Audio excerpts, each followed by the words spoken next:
요한복음 강해 35번째 시간인데요. 오늘 7장 40절에서 53절, 이제 7장이 마무리됩니다. 오늘 말씀 가운데 보면 율법을 알지 못하는 자들은 그렇게 표현하고 있죠. 그런 알지 못하는 사람들은 저주받은 자들이로다, 그렇게 표현을 해주고 있습니다. 근데 그것이 맞는지 안 맞는지, 누가 율법을 알지 못하고 있는지, 그런 내용을 우리가 살펴보겠습니다. 주님께서 이제 공생의 사역 기간이 이제 3년 반이신 거죠. 그 기간에는 예수님에 대해서 여기저기 어디에서나 논쟁이 일어났습니다. 또 분열이 일어났습니다. 주님으로 인해서 그래서 실족하는 사람들이 있게 되었던 거죠. 근데 주님이 하나님이시고 정말 놀라운 표적과 기사들을 보여주지 않았습니까? 근데 그런 주님이 분열의 대상이고 논쟁의 대상이다, 이건 이제 앞뒤가 맞지는 않죠. 이런 문제로 주님께서도 이런 말씀을 하셨는데요. 누구든지 나로 인하여 실족하지 아니할 자는 복이 있도다. 예수님께서도 지금 그 당시에 자기 때문에 많은 사람들이 실족하여져 있는 그런 상태를 보시고 이런 말씀까지 하고 있죠. 그래서 나로 인해 실족하지 않은 자는 복이 있다. 참 귀한 말씀을 해줬는데, 왜 예수님이 그렇게 실족의 대상인지 참 우리가 지금 시각에서 보면은 말도 안 된다, 그렇게 볼 수가 있겠죠. 그러나 유대인들 입장에서 보면은 그럴 수밖에 없습니다. 그 당시 환경이 그렇게 되어가고 있었고, 또 종교라고 하는 그것이 지배를 하고 있었기 때문에 믿음보다는 종교의 그 행위가 많은 사람들을 사로잡고 있었던 그런 때죠. 그리고 종교 지도자들이 권력을 잡고 있었고 로마와 결탁을 하고 있었기 때문에 진정한 주님의 말씀이 많이 벗어난 그런 내용들을 우리가 알 수가 있습니다. 그래서 주님을 사이에 두고 사람들은 논쟁을 벌였고, 말씀을 들은 후에도 그에 대한 반응은 정말 막 확연히 갈라지게 됐습니다. 어떤 사람은 믿는다, 어떤 사람은 아니다, 이런 식으로 이제 갈라지게 된 거죠. 표적을 본 후에도 마찬가지였었습니다.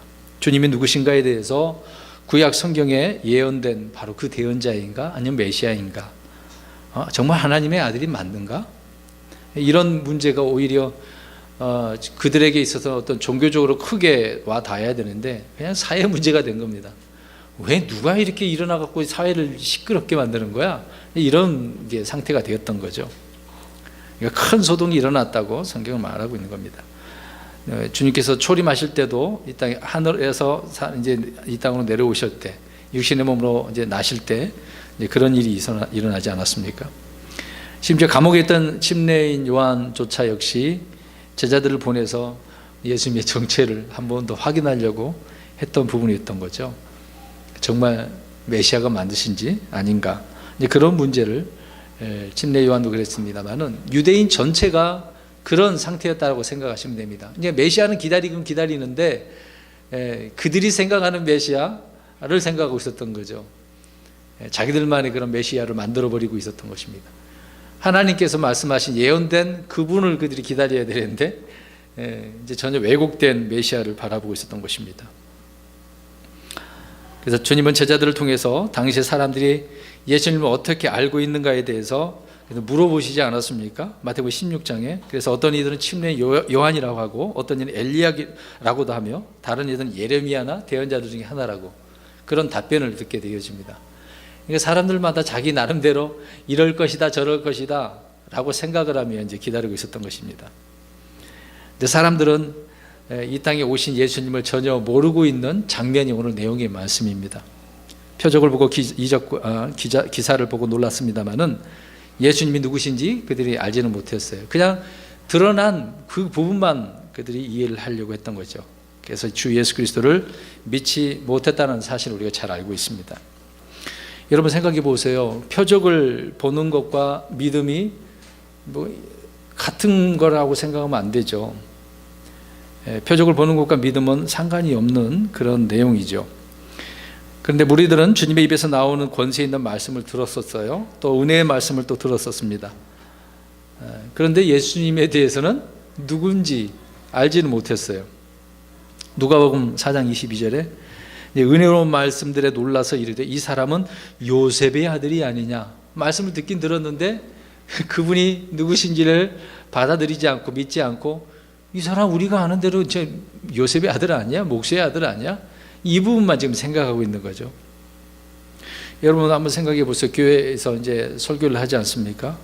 설교를 통해서 은혜를 받는다라고 할 때 은혜가 있다고 해서 또 말씀에 또 권세가 있다고 해서 또 성경의 지식이 있다고 해서 그 사람이 바른 믿음을 가지고 또 성장한 사람이다 라고 볼 수는 없는 거죠. 지식도 있고 뭐 말씀에 권세가 있고 은혜가 있고, 근데 물론 다 그렇지는 않겠습니다만은 정말 온전한 그 바른 믿음을 가지고 사는 사람이 드물다라는 것을 알 수 있습니다. 주님의 말씀에 은혜가 떨어지고 권세가 없어서 사람들이 믿지 못했다라고 하는 것은 그래서 상상할 수가 없었던 거죠. 당시 그렇게 다 날고 기고 율법의 박사들이기 때문에요. 마태복음 7장 29절에 이는 그분께서 권위를 가진 자로서 그들을 가르치시고 서기관들과 같이 아니하셨기 때문에, 그러니까 서기관들이 하는 거하고 예수님이 하는 거하고 다르단 말이에요. 행하는 거나 말하는 거나. 그래서 예수님의 말씀을 들었던 사람들은 주님의 가르침이 서기관과 다르기 때문에 권위가 있었다라고 그들은 인정을 하고 있는 것입니다. 그러나 그렇다 할지라도 예수님을 알고 믿었겠는가 라고 하는 부분 속에서 우리가 알듯이 어떻습니까? 그들은 그렇지 않았다는 거죠. 믿지 않았다는 겁니다. 그들에게 주님의 표정, 능력, 은혜와 권위가 사람들 속에, 개개인의 속에, 마음 속에서 주님의 존재에 대한 참된 지식과 믿음을 심어주는 그런 역할을 할 수 없었다는 거죠. 왜 꼭 닫고 있고 자기들의 것만 생각하고 있기 때문에. 그러니까 하나님의 말씀이 너희 안에, 내 말이 너희 안에 거할 수가 없다, 들어갈 수 없다라고 말씀하셨거든요. 자리가 없어요. 왜? 그들 것으로, 자기들의 지식으로 충만히 채워져 있기 때문에 그렇다는 겁니다. 그래서 문제는 그 말씀을 받는 자들에게 문제가 있는 그 마음 상태가 중요한 거죠. 그래서 예수님께서 하도 안 들으시니까 씨 뿌리는 비유에서 4가지 밭을 이야기했지 않습니까? 그 중에서 가장 중요한 밭은 무슨 밭입니까? 옥토, 이제 좋은 밭이죠. 그 좋은 밭은 열매가 풍성히 맺을 수 있는 밭이다, 우리 마음 상태다, 그걸 설명하고 있는 거예요. 근데 돌짝밭, 길가, 나무, 가시나무 사이에 있는 밭, 이거 문제가 있는 거 아닙니까? 마음의 문제죠. 그래서 순간의 은혜는 우리가 은혜 받았다라고 할 때 거의 그 순간으로 끝나는 경우가 많습니다.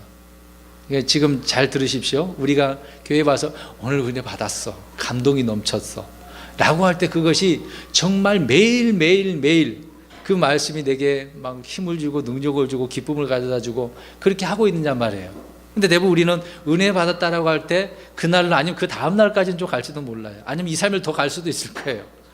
길지 못하다라고 하는 것이죠. 순간으로 끝난다는 겁니다.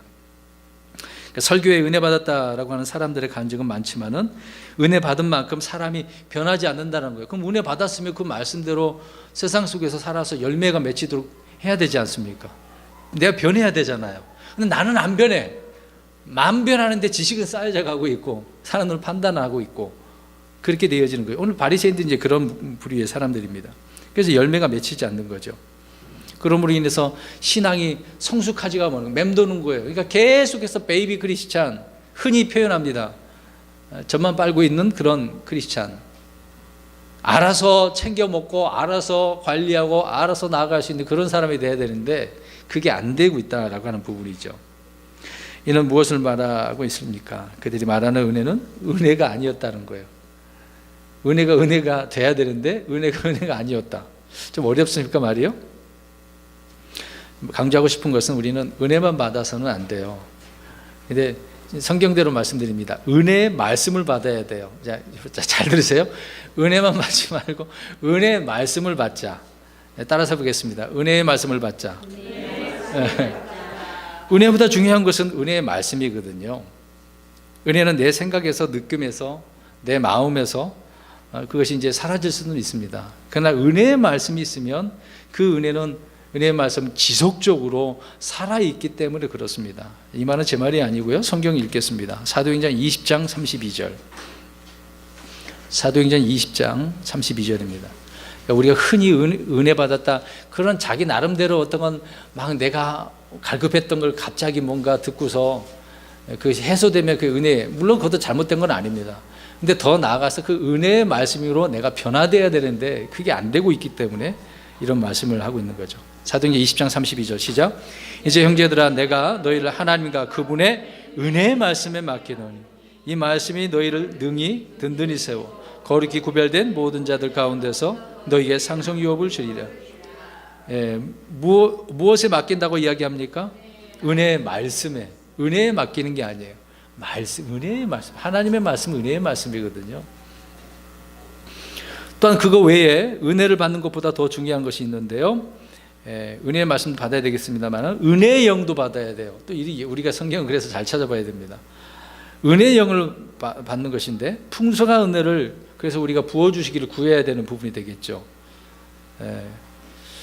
또 부어주시기를 구하는 것도 중요하겠습니다만 풍성한 은혜의 영을 부어주시는 일은 더 귀한 것이기 때문에 그렇습니다. 그래서 스가랴에서 또 보겠습니다. 은혜의 말씀에 우리가 항상 맡겨줘야 되고 또 하나는 은혜의 영을 부어달라고. 스가랴서 2장 10절 앞부분만 읽겠습니다. 시작. 내가 다윗의 집과 예루살렘 거민들 위에 은혜의 영과 간구하는 영을 부어주리니. 보세요. 은혜의 영과 간구하는 영. 이것 또한 우리에게 필요하죠. 은혜의 말씀이 있고 은혜의 영이 우리에게 거할 때 그 은혜는 정말 참된 은혜가 됩니다. 그때서야 이제 은혜 중에 은혜다라고 생각할 수 있겠죠. 그 은혜는 나를 가르치고 나를 다스리기 때문에 그렇습니다. 그래서 주님의 그 입에서 나오는 은혜의 말씀에 놀란 오늘 본문에 나오는 무리들이 한 일이 믿는 것이 아니라 누구의 아들이라고 그랬어요? 요셉의 아들이 아니냐. 그게 전부예요. 전부. 반대로 은혜의 말씀을 마음에 받은 사람들은요, 주님을 믿고 또 주님을 알게 되어지는 거죠. 여러분, 이제 잠깐 두 가지를 말씀드리려고 합니다. 은혜, 그러면 기능이 있어요. 기능. 은혜가 무엇을 하는 건가? 금방 말씀드렸던 것인데요. 디도서 2장 11절 12절에 나오는데 은혜는 우리를 가르친다고 말씀을 하고 있습니다. 앞부분만 보겠습니다. 하나님의 구원을 가져다 주시는 하나님의 은혜가 모든 사람에게 나타나 우리를 가르치시되, 뭘 어떻게 하신다고요? 네, 가르치시는 거예요. 은혜가 가르치신대요. 은혜를 받았다는 말은 마음의 감동을 받았다, 설교 그 말씀에 동의한다, 내 속이 다 시원하다, 그런 정도가 아니라 그 은혜가 나를 가르쳐서 나의 마음과 생각을 또 삶을 변화시킨다는 거죠. 여기까지 가야 됩니다. 우리가 주일날에 이제 말씀을 듣고 깨달았어요. 은혜 받았어요. 근데 그것이 그걸로 끝나는 게 아니라 나를 가르치고 변화시켜야 된다는 거죠. 우리가 그런 삶까지 가야 되는 부분입니다. 그 다음에 두 번째 기능은 뭐냐면 은혜는 우리를 다스린다고 말씀하고 있습니다. 로마서 5장 21절에요. 은혜도 의를 통해 군림하여 라고 되어져 있거든요. 근데 이 은혜가 의를 동반해요. 그래서 그 의가 우리를 이제 다스린다, 군림한다 라고 말씀을 하고 있는 것입니다. 근데 은혜는 의라고 하는 것이 없어서 그냥 주어진 것이라 생각하면 안 돼요. 항상 진리가 선포되어지고 그 진리는, 은혜는 주님이시기 때문에 주님이 온전히 선포되어져야 은혜가 같이 이렇게 있게 되어지는 거죠. 그래서 은혜는 의와 같이 동반한다는 사실을.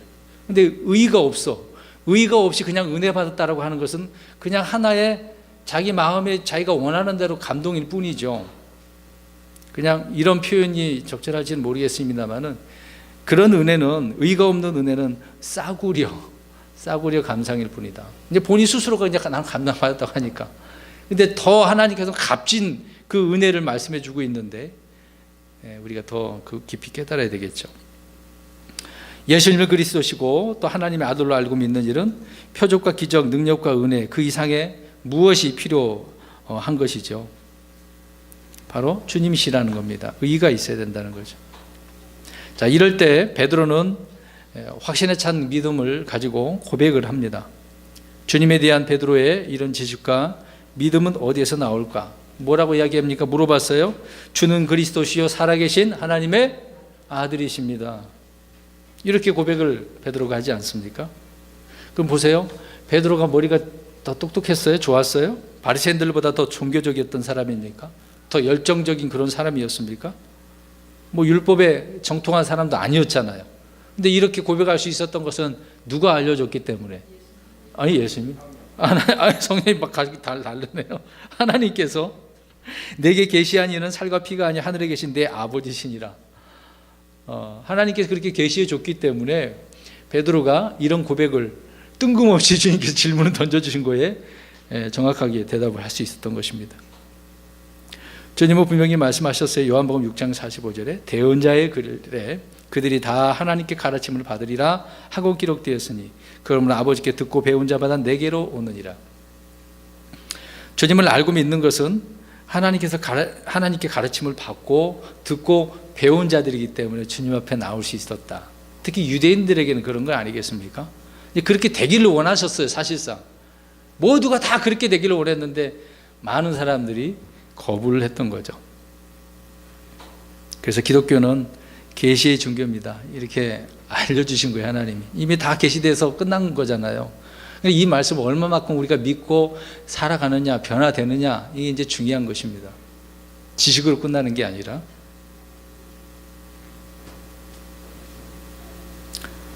고린도전서 2장 10절에 그러나 하나님께서 자신의 영으로 우리에게 그것들을 계시하셨으니 성령님께서는 참으로 모든 것, 즉 하나님의 깊은 것들을 살피시느니라. 성령님을 통해서 계시하시고 깨닫게 또 살피게 해 주셨대잖아요. 하나님의 깊은 것들을. 성령님으로 말미암아서 우리가 깨달을 수 있다 없다, 그런 부분이 엄청난 차이가 있는 거죠.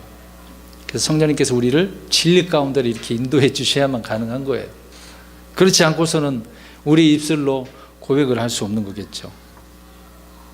근데 만약 하나님이 가르쳐 주신 지식이 아니라 사람들의 가르침이라고 한다면 계속해서 끝없는 어떤 논쟁, 변론을 할 수밖에 없을 거 아닙니까? 예수님의 누군가에 대한 유대인들의 논쟁과 혼란은 하나님 아버지께 배우지 못한 까닭이기 때문에, 그러니까 그들이 제대로 못 배웠어요. 그 말씀을 통해서 배워야 되는 건데 그 자기들 위에 조상들, 종교 지도자들을 통해서 잘못 배운 거죠. 그들이 시간이 지나가면서 전통도 만들고 자기 나름대로 어떤 전설도 만들고 책을 만들어서 사람들을 하나님의 말씀보다 사람들이 만들어 놓은 그 규율 안에 집어넣었기 때문에 주님께서 오셨을 때 그런 상태였다는 것이죠. 이것이 100년이고 200년이고 400년 가까이 그 이상으로도 그렇게 했습니다.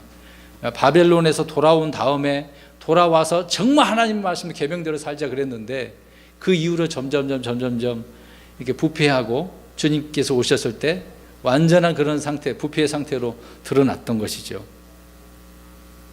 그래서 그들은 진정으로 하나님 아버지께 배우지 못한 까닭이었다라고 성경은 말씀을 하고 있는 것입니다.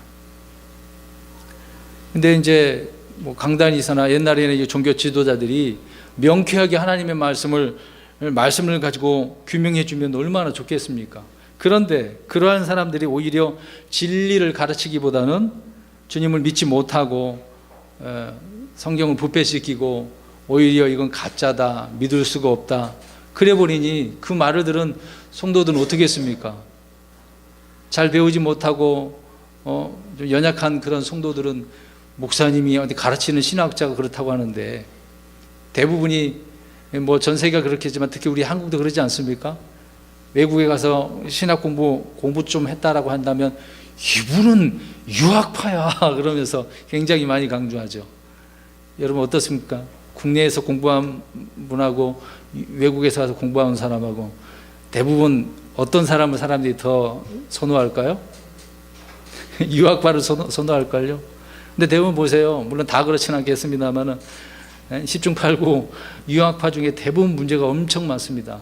그나마 한국은 조금 오염이 덜 된 되어져 있는데도 그 중에 좀 덜 돼 있긴 하지만 미국뿐만 아니라 독일, 유럽은 완전히 무너졌습니다, 여러분요. 신학이 부패되고 성경에 완전히 부패된 그런 상태란 것이죠. 그래서 앞잡이 노릇을 하고 있는 겁니다. 한 절씩 좀 살펴보겠습니다. 40절, 7장 40절입니다. 피곤하시면 좀 일었다 앉아놨다 이렇게 하셔도 됩니다. 그러므로 사람들 중에 많은 이들이 이 말씀을 듣고 이르되 이분은 진실로 그 대언자시로다 하매. 생수의 강들에 대한 말씀을 지난 시간에 우리 들었지 않습니까? 그분의 말씀을 듣고 정말 이분이야말로 신명기 18장 15절에 나오는 그 대언자야 라고 이렇게 인정하는 것이죠. 근데 이 대언자는 이제 많은 일반적인 그런 대언자들하고 구분이 되어집니다. 신명기 18장 15절에 나오는 모세가 언급한 그 대언자는 영어로 대문자로 프로핏이라고 되어 있거든요. 대언자. 대문자로 되어져 있어요. 그럼 유일한 대언자라는 거잖아요. 그 예수님이 그런 대언자로 오셨음을 말씀해 주고 있는데 이것이 구분이 안 되는 거예요. 많은 사람들 중에 어느 대언자만 그렇게 생각을 하니까 예수님은 이제 그렇게 보이는 거죠. 그들의 눈에. 지금은 하나님의 왕자 우편에서 대제사장으로 계시고 장차 이제 만왕의 왕으로 이 땅에 오시게 될 그분입니다. 이분은 진실로 그 대언자시로다 라고 하는 이런 고백은 정말 온전한 잘된 그런 신앙 고백 아닙니까? 주님을 제대로 본 것이죠. 제대로 들었기 때문에 고백할 수 있었던 것입니다. 저와 여러분들 가운데 이런 주님에 대한 고백은 어떻게 하고 계시는가요? 베드로 사도가 고백했던 것, 주는 살아계신 하나님의 아들이십니다. 그리스도시고 아들이시고 또 하나님이시고 이런 주님을 우리가 믿고 날마다 그분을 바라보고 신뢰하고 있는지요?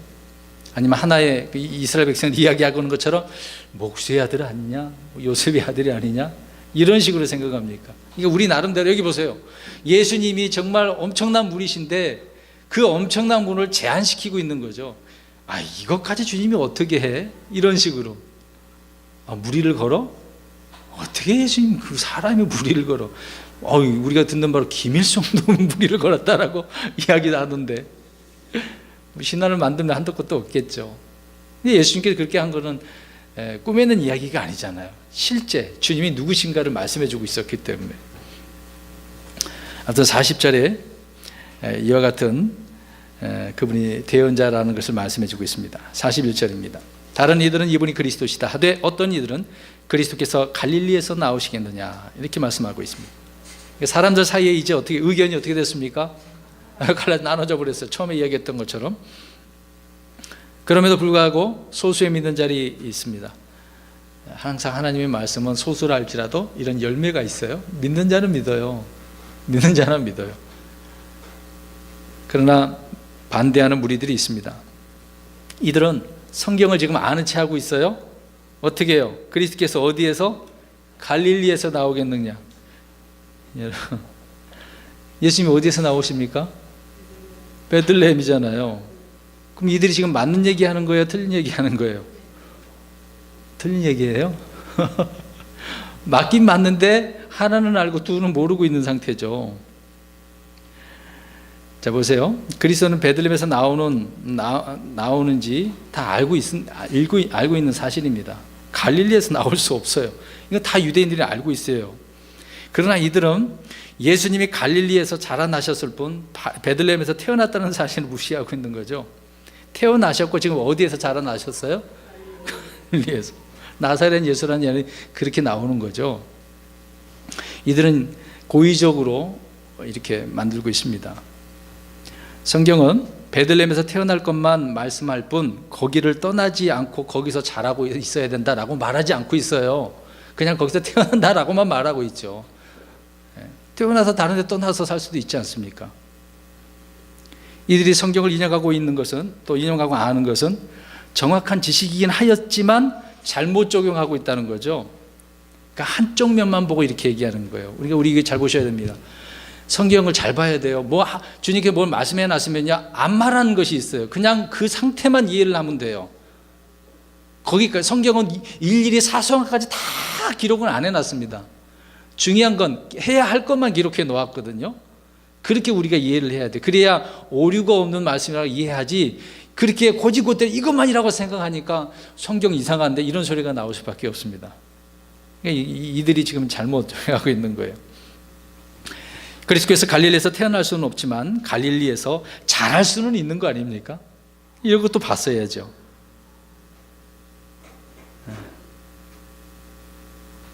이들의 주장이 맞기는 하지만 주님이 단지 갈릴리에서 자라시고 거기 출신이라는 점을 이용해서 그리스도가 아니다라고 말하는 것은 지금 잘못됐다. 그 부분을 우리가 알아야 되겠죠. 그러니까 이들이 말하는 거 고지곧대로 우리가 생각하면 안 돼요. 문제가 있는 것입니다. 그 다음에 42절에 성경 기록이 이르기를 그리스도께서 다윗의 씨에서 나오시며 또 다윗이 있던 베들레헴 고을에서 나오시라 하지 않냐였느냐 하며 계속해서 그들은 말을 하고 있네요. 자기들의 지식을 지금 자랑하고 있는 겁니다. 읊고 있어요. 이들은 성경을 정확하게 인용한 것 같지만 뭔가 부정확한 그런 모습을 봅니다. 이들이 성경을 인용해서 성경으로 주님을 판단하는 자세는 정말 훌륭한 거죠. 인용을 했으니까. 만약에 그렇지 않는다고 한다면 그리스도를 인정할 수 없는 거잖아요. 미리 기록된 성경 예언과 성경에서 지지를 받지 못한다고 한다면 이건 아무것도 아니거든요. 그냥 여러 대언자 중에 한 사람이다 그렇게 볼 수가 있겠죠.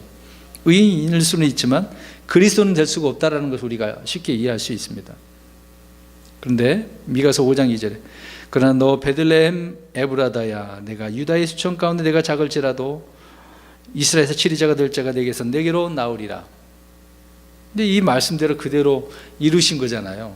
그리고 갈릴리에 가셔서 자라나신 거고, 주님은 성취하러 오신 분이지 뭔가 고치려고 오신 분은 아닙니다.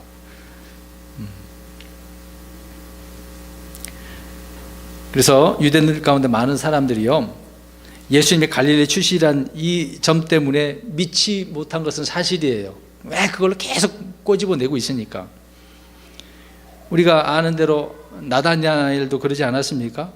나사렛에서 무슨 선한 것이 날 수 있느냐. 나사렛도 믿고 있었어요? 안 믿고 있었어요? 안 믿고 있었던 거죠. 못 믿겠다 그 얘기입니다. 그냥 베들레헴만 생각하고 있는 거죠. 그래서 믿지 못하고 있었다라는 것이죠. 근데 유대인들은 예수님이 갈릴리 사람이라고 했지만 베들레헴에서 출생한 사실을 다 알고 있었어요. 우리가 마태복음 여러 복음 선지서 보면은 다윗의 자손이요라고 이야기하잖아요. 그럼 다 알고 있었다는 거 아닙니까? 어디서 태어났는지, 누구의 아들인지, 어느 후손인지 다 알고 있었던 거죠. 그런데도 불구하고 그들은 부정하고 있습니다. 계속해서 43절 보십시오. 이처럼 그분으로 인해 사람들 가운데 분열이 생기고, 여기 보세요. 예수님이 분열 대상인가요? 우리가 교회 안에도 보면 희한한 분열이 있는 사람들이 있어요.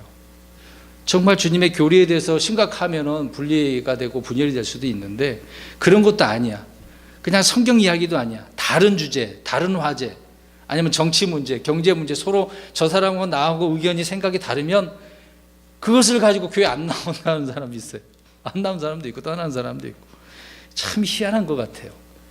그게 분열의 대상이 아닌데, 근데 오늘 무리들은 예수님이 그들의 분열의 대상이니 참 아이러니합니다. 주님으로 인해 사람들 가운데 이런 분열이 생겼는데요, 아무튼 주님은 그 분열의 한 가운데 중심에 계시고 있습니다. 그러니까 정말 주님이 계신 곳에 진리를 중심으로 해서 이런 문제가 지금 발생되고 있는데요. 그러니까 빛과 어둠이 확연히 나눠지는 거 아닙니까? 확연히. 요한복음 7장 12절에 또 그분에 대해 사람들 가운데 수군거림이 많았으니, 수군. 참 이런 소리가 많네요. 요한복음 9장에도 나오고 10장에도 이런 분열이 생겼다라고 계속해서 나옵니다. 그러니까 한두 번이 아니에요. 가는 곳마다 계속해서 그러는 거예요. 예수님은 심지어 내가 화평을 주러 온 게 아니라 뭘 주러 오셨대요? 검을 가지고 어떻게 해요? 가족 간에 서로 막 분열이 생기는 거야. 예. 이런 분열이 있게 되어진 것을 누가복음 12장 51절에 말씀을 하고 있습니다. 저야 여러분이 예수님으로 인해서 부부 간에, 아니면 자녀들 간에, 친구 간에, 친족 간에 불화가 생겼다면, 예수님으로 인해서 생겼다고 하면 당연하겠죠. 뭔가 진리 때문에 그런 일이 생긴다고 한다면. 아무튼 분열이 생기는 내용을 설명을 하고 있습니다. 44절, 그들 중에 더러는 그분을 붙잡으려 하였으나 아무도 그분께 손을 대지 아니하였다. 저번에 계속 말씀드렸던 부분입니다. 왜? 주님의 때가 아직 이르지 않았기 때문에. 그러니까 어떤 일이 벌어져도 소용없어요. 뭐 천지개벽을 할지라도 주님의 때가 아니면 주님을 잡아갈 수도 없고 죽일 수도 없는 거겠죠. 근데 여러분 여쭤보겠습니다. 예수님께 십자가에 죽으시고 이제 돌무덤에 이제 묻혀 들어가시죠. 그럴 때 밖에서 지키는 사람이 누구였습니까?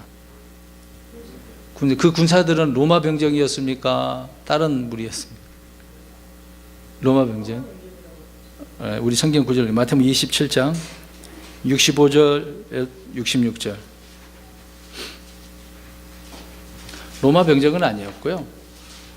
이스라엘 그 관원들 파수꾼을 말하고 있습니다. 그러니까 소용이 없다는 얘기를 하려고 이제 이 구절을 보는 겁니다. 마태복음 27장 65, 66절 시작.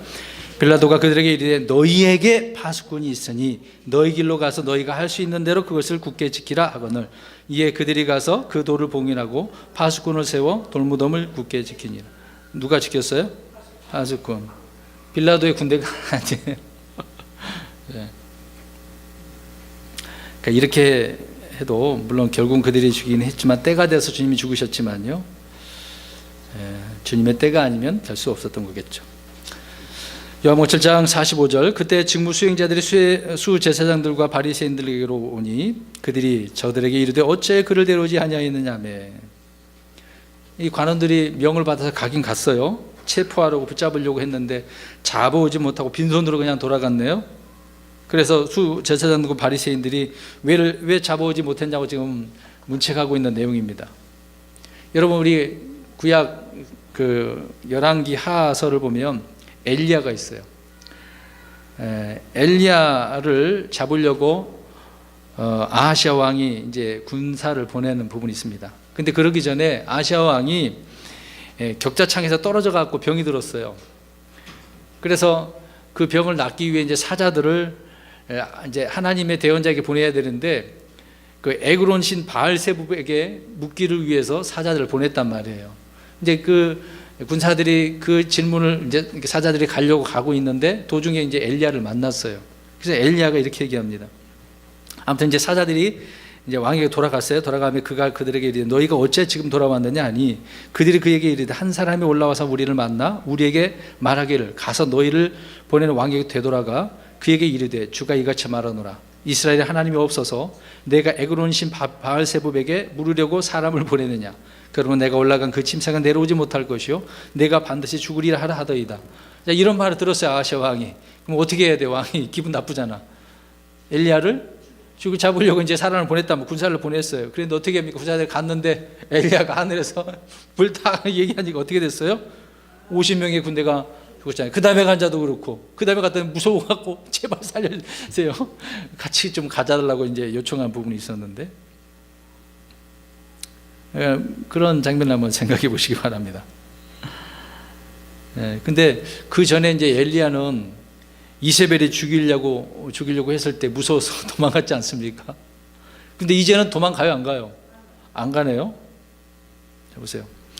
이제는 하나님의 뜻이 아니면 누구도 죽일 수 있다 없다? 없다는 거예요. 모를 때는 불안해 도망가 그러는 거예요. 근데 오늘 오전 말씀처럼 이제 죽어도 우리는 어떻게 해요? 살아나 부활하잖아요. 그것으로 대적할 수가 있는 거죠. 힘이 있잖아요. 우리는 부활의 권능이 있지 않습니까? 그러니까 두려워하지 않는 거죠.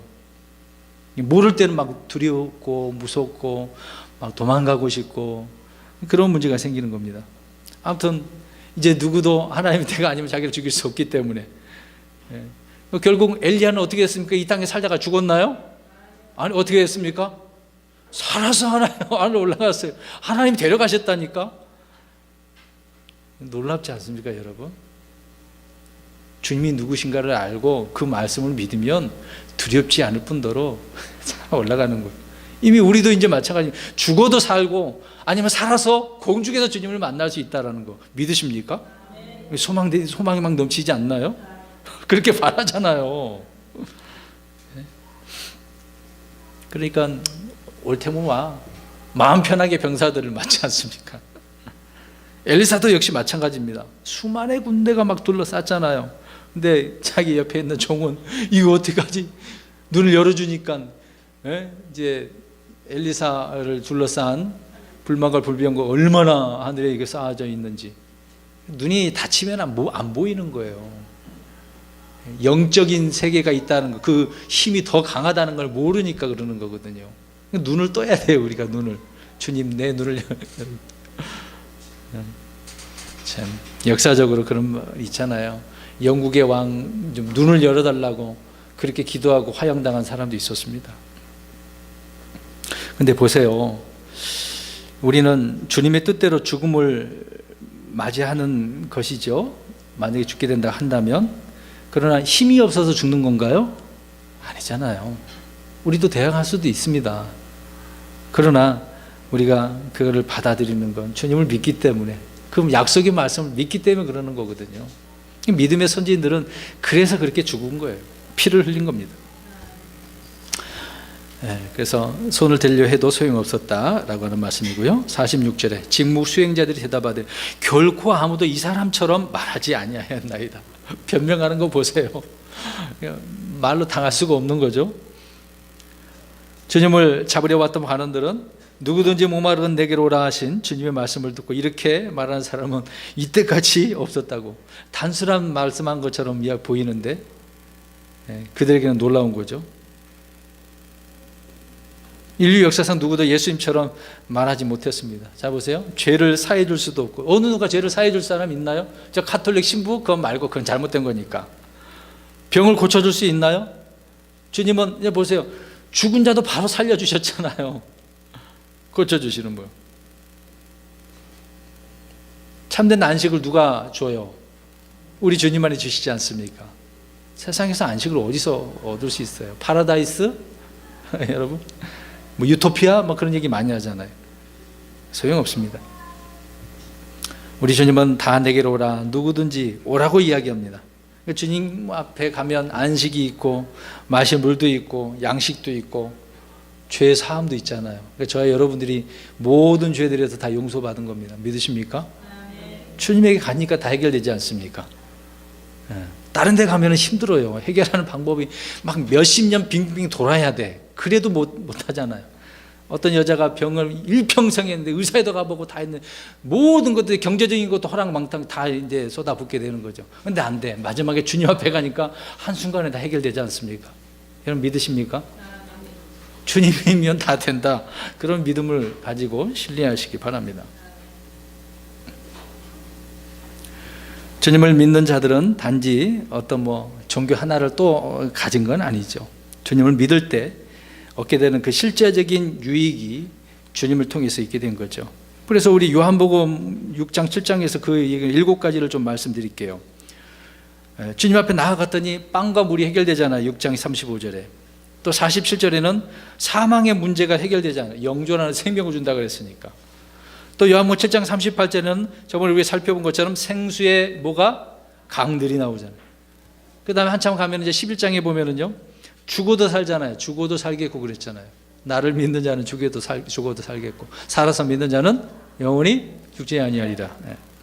요한복음 12장 44절에 예수 그리스도 믿는 것은 하나님을 믿는 거다. 하나님이니까 하나님을 믿는 것은 예수를 믿는 거고 예수를 믿는 것도 하나님 믿는 거 잘 믿는 거죠. 요한복음 12장 46절에 어둠에 구하지 않는다고 그랬어요. 주님 앞에 가면. 그러니까 우리에게는 이제 어둠이 없어요. 빛만이 있는 거예요. 빛만. 돈 빌리는 그런 빛이 아니라 참된 빛이죠. 요한복음 14장 12절에 예수 그리스도 믿을 때 주님이 행하신 일들보다 더 큰 일도 할 수 있다고 그랬습니다. 야, 물론 우리가 주님을 뛰어넘는 그런 능력자는 안 되지 못합니다. 네, 우리의 능력은 주에게서 나온다고 이번에 암송 구절이 있지 않았습니까? 우리가 유능한 사역자로 일을 할 수 있는 부분을 말씀해 주고 있는 거죠. 자, 이런 모든 것들이 오직 주님을 믿을 때 우리에게 주어진다는 사실입니다. 그러니까 이 문제가 해결된 거잖아요. 그게 이제 46절 말씀이고요. 47, 48절 보겠습니다. 이에 바리새인들이 그들에게 응답하되 너희도 속았느냐? 치리자나 바리새인들 중에 과연 누가 그를 믿었느냐? 참 자기들끼리 무슨 말을 하긴 하는데 앞뒤도 안 맞는 말을 지금 하고 있는 겁니다. 그러니까 주님의 말씀의 권능에 이제 완전히 그 관원들이 압도당해서 돌아온 거잖아요. 그래서 야 너희도 속았구나. 아이고 참 어떻게 그 당하지 못하냐 그럴 정도로. 오히려 그들이 무엇에 체포됐나요? 예수님 체포하러 갔다 실패를 했는데 무엇에 체포됐어요 그들이? 주님의 말씀에 체포된 거예요. 말씀에 체포돼. 저와 여러분은 말씀에 체포되어 있는 상태입니까? 꽉 묶여져 있나요? 예, 풀려나면 안 됩니다 거기서. 자, 그래서 하나님의 말씀은 매인다고 그랬습니까? 매이지 않는다고 그랬습니까? 매이지 않아요. 내가 감옥에 갇혀 있어도 그 말씀이 능력이 있어서요 막 바깥으로 퍼져 나가는 거야. 그러니까 바울이 이제 로마로 후송돼 갖고 셋집에서 3년 동안 다 연금된 그런 상태였잖아요. 그러면서 이제 쓴 글들 가운데 야 하나님 말씀 매이지 않더라. 내가 이렇게 말씀 선포했는데 그 말씀이 저 사람을 통해서 저 사람이 계속해서 이렇게 퍼지게 돼서 놀라운 이런 은혜와 능력을 발휘하더라. 그렇게 말했던 거죠. 근데요, 복음을 이렇게 듣고서도 믿지 않는 것이 바로 속은 거잖아요. 근데 지금 이들은 너희들 속았느냐? 제대로 속은 거네요. 근데 다 믿지는 않았겠지만. 근데 이들은 지금 이렇게 말하고 있는 사람들은 믿는 것을 속은 것이라고 이야기합니다. 여러분 여기 보세요. 여기 저와 여러분은 지금 예수 그리스도를 믿어요. 근데 다른 사람이 볼 때 너희들 속았다 야 그렇게 그런 말 들어보셨어요? 안 들어보셨나요?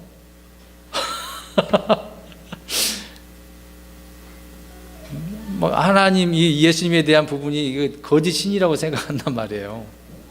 속았다라고 하는 사람이 있어요. 서로 또 기독교라고 자칭 기독교라고 하는 무리 속에서 서로가 교파별로 야 너희들 속았다 야 그렇게 얘기하잖아요. 우리 킹제임스 성경을 보고 있는데 다른 사람들이 야 너희들 속았다 그래서 안 들어보셨어요? 전 많이 들었는데. 아무튼 이들은 그렇게 이야기를 하고 있습니다.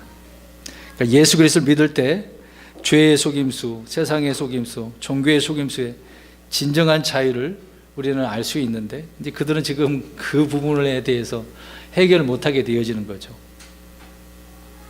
희한합니다. 세상은 우리가 믿는 이 믿음을 속임수라고 이야기를 하고 있어요. 그래서 바리새인들은 치리자나 바리새인 중에 그를 믿는 자가 있느냐라고 이렇게 말을 하고 있네요. 자 보겠습니다. 그러면 치리자나 바리새인 중에 예수 그리스도를 지금 이 사람이 말한 대로는 아무도 없다는 이야기잖아요. 근데 있을까요 없을까요? 있다고 그랬으니까 금방 대답하시면 누군지 말씀 좀 해보세요. 누구래요? 믿는 사람이 있었잖아요. 아까도 제가 언급하긴 했는데. 네, 그렇죠. 니고데모 아리마대 요셉도 치리자 중에 한 사람 아닙니까? 그들은 예수님 믿었잖아요. 이들이 지금 말한 것도 다 거짓말이에요. 자기들은 안 믿는다고 얘기했는데 그들 중에 있지 않습니까? 49절입니다. 오직 율법을 알지 못하는 이 사람들은 저주받은 자들이로다. 그늘. 자, 이 말은 예수 그리스도를 믿는 서민들, 평민들을 지금 무시하는 그런 발언인데요. 왜? 서민들은 지금 율법을 알지 못하기 때문에 예수님을 어떻게 한다는 거예요? 믿는다 그 얘기하거든요. 자 보세요. 연약한 사람, 보잘것없고 그런 사람들이 어떤 종교적인 그런 분이 좀 있긴 하지 않습니까? 아무튼 그 당시에 생각해 보세요. 이런 사람들이 지금 다 예수님 앞에 대부분 가고 있단 말이에요. 지식인들, 똑똑한 사람은 안 가고 있는데. 그러니까 서민들이 어떻다고요? 저주받은 자들이라고. 율법을 알지 못하니까 이 사람들 저주받은 자들이에요. 이런 식으로 이야기를 하고 있는 거예요. 참 믿는 자들이 이렇게 무식하다고, 뭘 몰라서 그런다고, 율법을 알지 못해서 그런다고 이렇게 조롱하고 있는데 여러분들이 거기에서 이런 소리 들었다고 생각해 보세요. 어떻게 하실 거예요? 되들었다가는 지금 그들에게 돌 맞아 죽을 수도 있는데 어떻게 하시겠습니까? 자, 그럼 보겠습니다. 율법을 알지 못해서 저주를 받는 것이 아니라 예수 그리스도를 믿지 않는 것이 저주받은 거예요. 왜? 이미 성경에 어떻게 됐어요? 안 믿으면 어떻게 된다고 했습니까? 저주받아 지옥하고 불옷에 들어가는, 그게 저주받은 거잖아요. 우리는 예수 그리스도 믿을 때 율법의 조비에서 해방되지 않습니까? 속량되어지죠. 율법은 죄를 지으면 어떻게 되어지는 거예요? 유죄로 정해서 너 죄 졌으니까 벌 받아야 죽어야 돼, 이렇게 얘기하고 있는 거잖아요. 율법이라고 하는 저주가 그거거든요. 죄 지으면 어떻게 한다? 죽는다, 사망이다. 그걸 얘기하고 있는 것이 율법이지 않습니까? 지금도 법정에서 그러잖아요. 죄를 지으면 검사가 하는 일이 뭐예요? 너 잘못 죄를 지적하고 형벌을 주는 거잖아요. 심각한 형벌이라고 하면 사형을 이게 선고를 때리는 거고, 율법이라고 하는 것이 그런 부분을 이야기하고 있는 거죠. 갈라디아서 3장 10절에 그렇게 이야기합니다. 율법의 행위에 속한 자들은 다 저주 아래 있나니. 율법의 문제는 그렇습니다. 지금 바리새인들은 자신들이 율법의 저주 아래 있으면서도 율법을 알지 못하는 자들을 저주받은 자라고 지금 말하고 있는 거죠. 어불성설입니다. 말도 안 돼요. 자기들이 그러면서 왜 다른 사람에게 그러냐고요. 로마서 3장 20절에도 율법의 행위는 어떤 육체도 그분 앞에서 의롭게 될 수 없나니 율법으로는 죄를 알게 되느니라. 왜? 율법은 이렇게 하면 죄를 범하는 거야, 죄야. 그 얘기를 하고 있기 때문에. 바울도 이야기합니다. 로마서 7장 9절에 전에 율법이 없었을 때는 내가 살아있었으나 명령이 오매 죄가 되살아나고 나는 죽어도다.